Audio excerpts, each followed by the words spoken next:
Je suis Sophie Zahid, je suis ingénieure d'école Mohammedia. J'ai travaillé longtemps dans le secteur de l'industrie et de l'éducation supérieure avant de lancer Joto.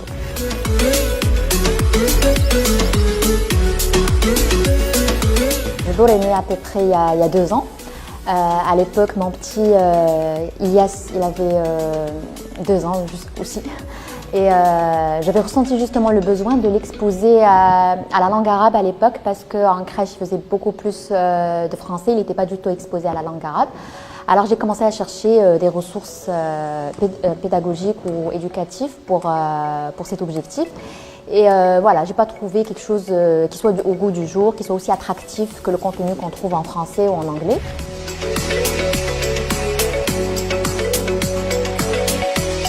Il tenait vraiment à cœur de concevoir nos propres produits et surtout apporter la touche marocaine. Donc on a un héritage marocain qui est très riche et qui est important de transmettre aux futures générations.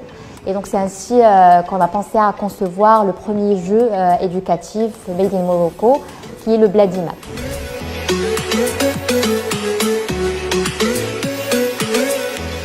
Au début, j'étais toujours dans le salariat avant de me convertir à 100% sur le projet Joto.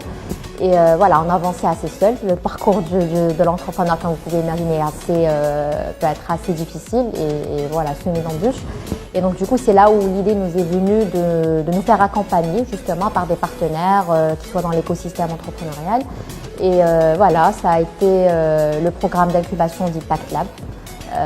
Qui nous accompagne depuis 1 an déjà. On a eu accès justement pour postuler au programme de la CCG et en particulier au produit Innovinvest qui donne accès justement à un financement qui aide pour le lancement ou pour le démarrage de nouveaux projets.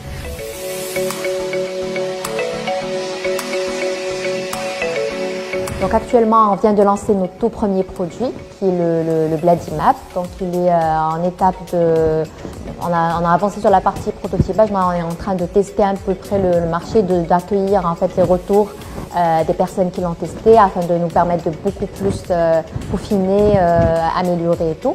Et on a d'autres projets en cours sur lesquels on est en train de travailler en phase d'études, de prototypage aussi.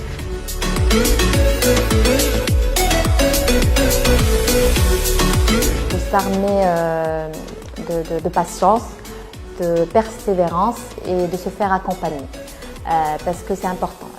En étant entrepreneur, on se dit oui, on a une super idée, on a tendance à foncer un petit peu la tête dans le guidon et ne pas prendre assez de recul.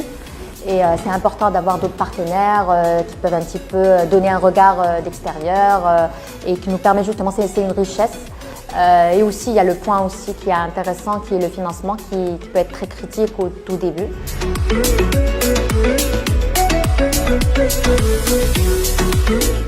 Aujourd'hui, je dirais que je suis beaucoup plus sereine parce qu'au tout début, c'était une période assez incertaine parce que c'était toujours dans l'abstrait. Voilà, le produit, on ne sait pas quel feedback on aura, comment les gens ils vont l'accueillir, s'il y a vraiment le besoin, peut-être qu'on se dit que ce besoin il est juste dans notre tête. Mais là, après à peu près quand même 2 ans, on est beaucoup plus serein. Déjà on est plus dans du concret, vu que le premier produit il est sorti. Et voilà, on est serein et déterminé pour la suite.